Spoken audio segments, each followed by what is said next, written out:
Game 21, Leafs, Blue Jackets. An opportunity for the Leafs to build off of something positive from Tuesday night. An opportunity for them to put together a couple of wins in a row here, as well as maybe avenge the poor performance they had in their last outing against the Blue Jackets, one of which saw John Tavares score goal number 500 and basically receive zero celebration, recognition, anything for that goal in real time. Now, obviously, the context of the game is pretty important, but when you consider Johnny T scoring 500 and becoming one of 50 players, I think he became the 49th player in history to score 500 career NHL goals. And then a couple weeks later, you watch David Pastrnak score 400 and they clear the benches. Yeah, it feels a little bit different, the weighting of the two, watching one where it's 500, then watching 400, and you're like, what the hell just happened? Did we watch this in reverse? Yeah, I understand it from both sides, but it still is a little bit unfortunate. Now, this Leafs team tonight against the Columbus Blue Jackets, we saw a depleted lineup against St. Louis on Tuesday for the Maple Leafs. You're going to get some reinforcements tonight against the Blue Jackets. That is a positive sign. It's not one of the big boys. You're not getting a goaltender back here to help take the load off of Joseph Woll. In fact, actually earlier today we found out Anthony Stolarz, the injury is worse than anticipated. So that's unfortunate news there, which means Joseph Woll will continue to shoulder a much heavier load than we were hoping. Either goalie would have had to at this point in time. Regardless, Scott Laughton returns to the lineup. I know a lot of people look at the trade and say that it sucked and they hated it, and I get it, because for Leafs fans, you look at Grebenkin, who had a couple really good quotes and was a fan favorite or somebody who endeared himself to the fan base early on. You see him leave, you see Picks leave, and all of a sudden you're like, what the hell is this? Scott Laughton admitted himself he did not have a very good end to the year last year, and he wasn't as impactful in the playoffs as he would have liked. Now, through the preseason so far this year, I thought Scott Laughton looked really good, and he looked really good with the line that he's set to play on tonight, which we will dig into in a moment. But Scott Laughton missed the entire beginning of the season with an injury, comes back, plays one game, in the second game back that he's in, injured again. That was against Boston, the hit from Nikita Zadorov that took him out. We've now seen it happen to two players, return with from some significant injuries, and then leave yet again with some type of other significant-ish injury, one obviously being to Chris Tanev, one being to Scott Laughton, who does come back to the lineup here tonight. So, with that said, let's not tease you anymore. I'm Zack Phillips. This is a presentation of Bet365. Let's head on over to Daily Faceoff and see what we've got for tonight's lines. First and foremost, your first line for tonight. I'll just be honest. I'm happy with Nylander, happy with Tavares here.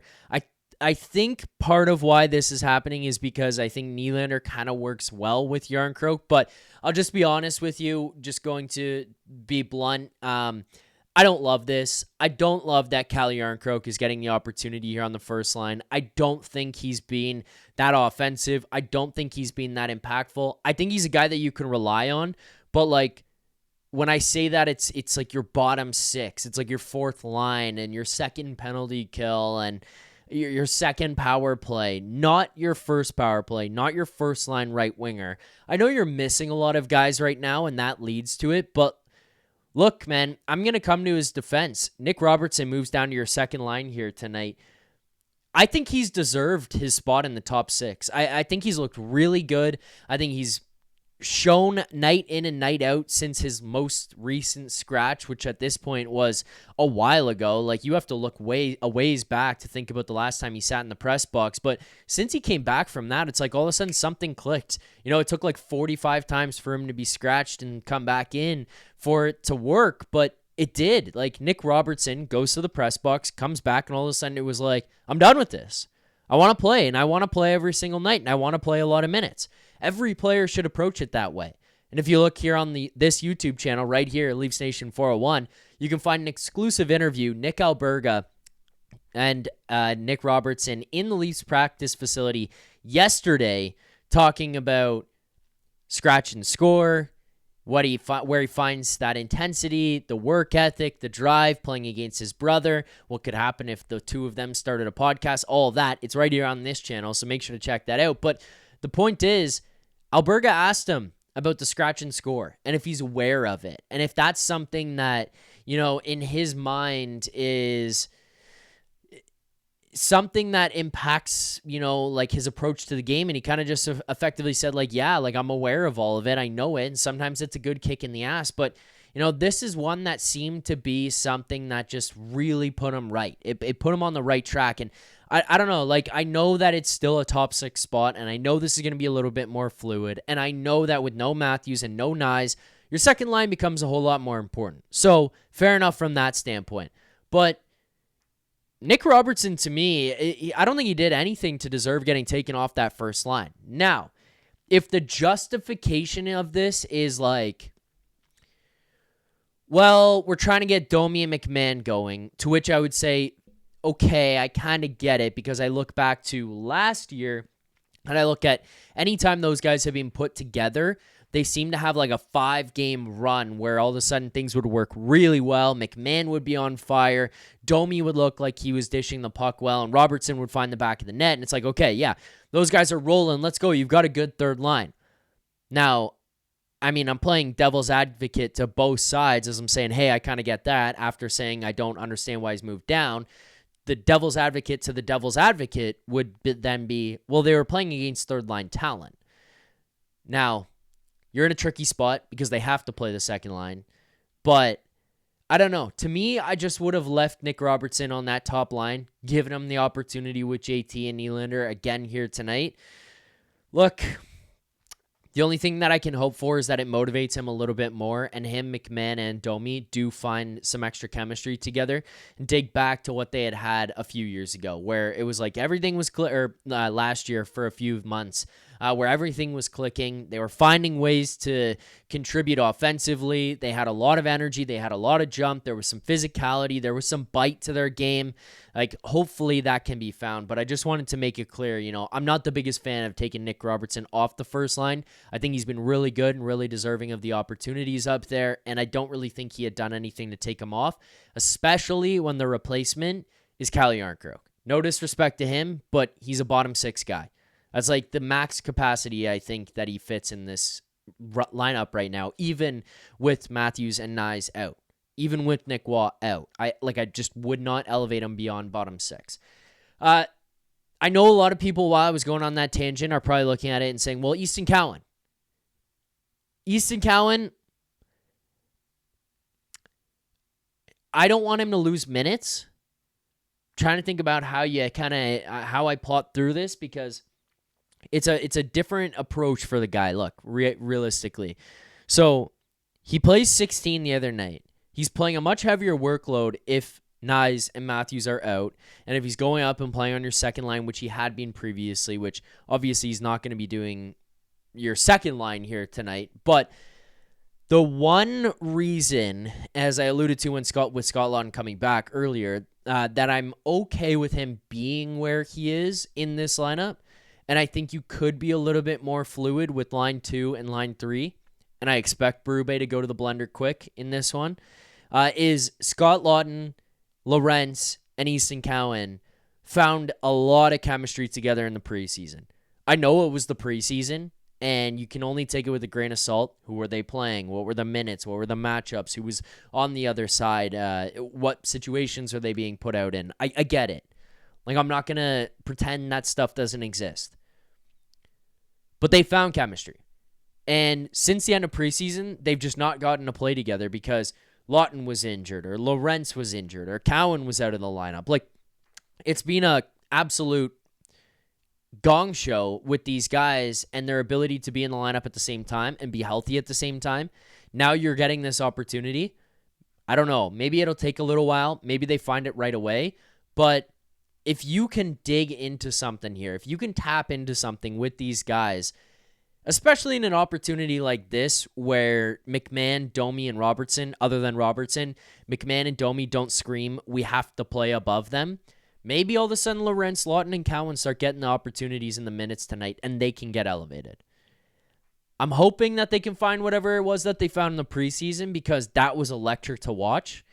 It was energetic. It was fast-paced. It's not the highest skill. It's not the fastest of foot, but just strong on the cycle game, physical, hard in on forechecks, winning battles, winning races. Like, they were engaged in everything. And that hockey, compared to what we've seen for the most part through 20 games to start this season, that was exponentially faster and at a much higher tempo, I would say at least, than what we've seen so far from the majority of the Leafs roster to this point of the year. So if they can bring that energy and find that chemistry that they found in the preseason, we could be in for a treat tonight. Down to your fourth line, Dakota Joshua, Jacob Quillen, Matthias Maccelli. The boys said it on Leafs Morning Take today. I think I was early to the party on this one.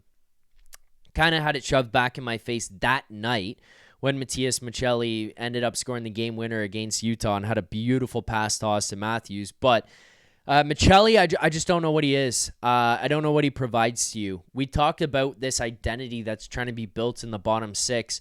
And I know Easton Cowan, when you compare the two guys, like, he's also a smaller guy. He's also what you would consider a skill guy between Cowan and Maccelli. Like, sure, physically maybe built much more similar, but I think the difference here, and when you're trying to put together an identity of the bottom six, like, you can go at Lorentz, Joshua, Laughton, what Quillen brought to you in the game the other night on Tuesday. Who knows what'll continue as he goes forward and what that consistency will be like at the NHL level. But those guys fit the idea, the ideology of what you're trying to build here, where it's like, we want to be hard on the forecheck. We want to cycle. We want to finish every hit.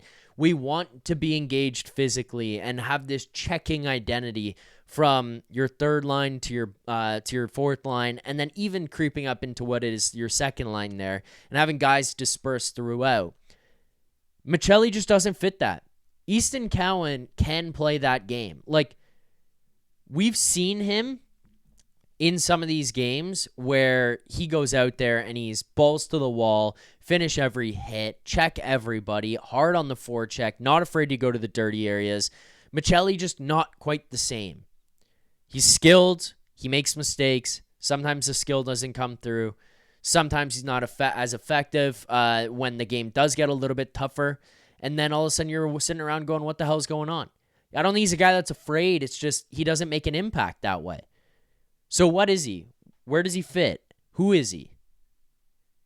I just don't know what his spot in this lineup is. And I think when you get guys like Knies, Matthews, Waugh back here, and you start looking around going, well, you do have NHL players in this lineup, like Nylander, Tavares, they're not going anywhere. Laughton, he's not going anywhere. I don't think Lorenz is going anywhere. Quillen's making a case for himself. Cowan's making a case for himself. Nic Robertson showing why he should be here. So you know you're getting three guys back, all three of which are fitting into your lineup. Three guys who are playing right now have to come out. Like, three guys have to be removed from this roster.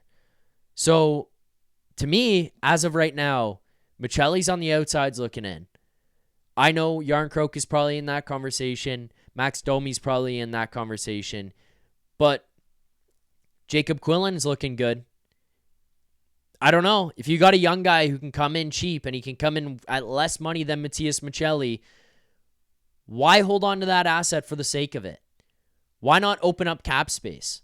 Why not give a young, hungry kid an opportunity and then go and see what you could find to fill out your middle six or your top six or a puck-moving defenseman? There's money being eaten up by that guy. Jacob Quillen could potentially come in and provide you more of what you need than what Matthias Maccelli is and give you an opportunity to have money to spend elsewhere. So I think as you start looking at stuff like that, when guys are going to come back, you probably start pushing him out of lineup. That's kind of just where I'm at right now, and seeing him go down to the fourth line tonight was just another indication of that. Down to your defensive pairings for tonight: Morgan Rielly, Ekman Larsson, Simone Benoit, Jake McCabe, Dakota Mermis, Troy Stecher. I thought the defense had a better night the other night. Not great, but much better, much closer to what you're looking for.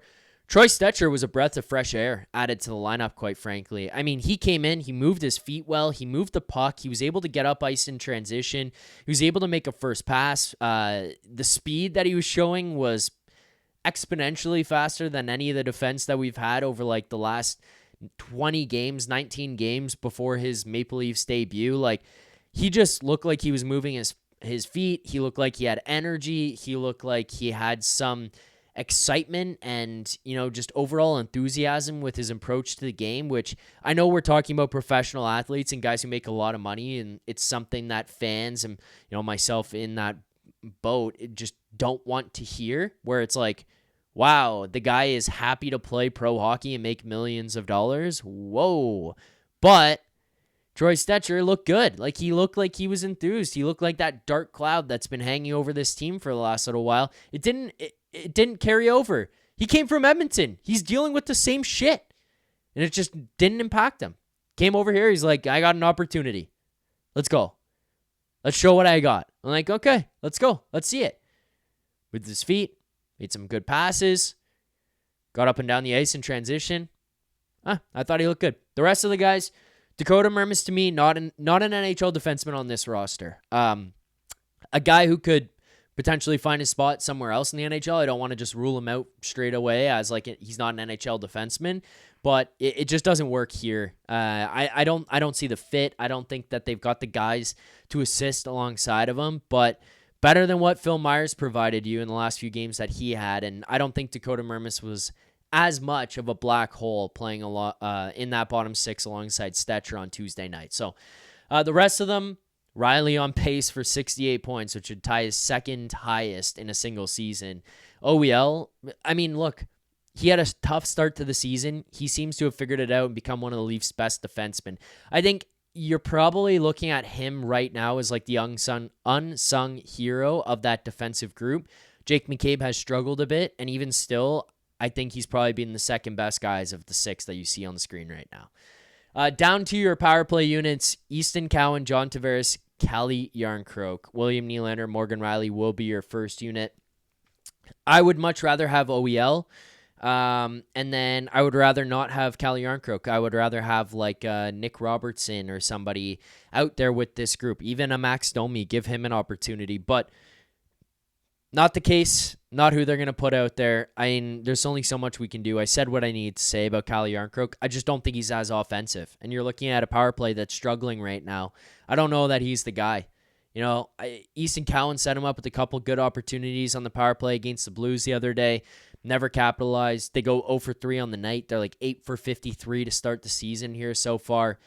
It's not the prettiest look for this power play right now. And quite frankly, I mean, yeah, you're waiting for Matthews to come back. That's a big addition. Matthew Knies is a big addition and gives you a little bit more of an opportunity. But like, Cowan looked good. Nylander still does his stuff. I think one of the big things is sense of urgency. And then that's lacking. So the guy you add in there is like a less offensive guy. I mean, I just personally disagree with that. I think Nic Robertson has been hungry. I'm going to become like a number one Nic Robertson fan club guy. Like, I'm going to be fucking pumping this guy's tires until the end of time because of what he's done this season. We've always talked about how hard he works. It was just the consistency, and now all of a sudden he's found it.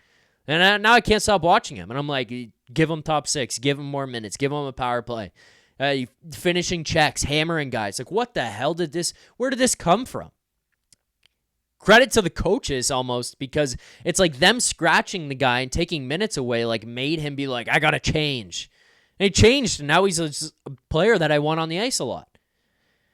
But yeah, again, I mean, to pump his tires just one last time, I would have him on the first unit. Like, that's a guy that I would put out there. He's not.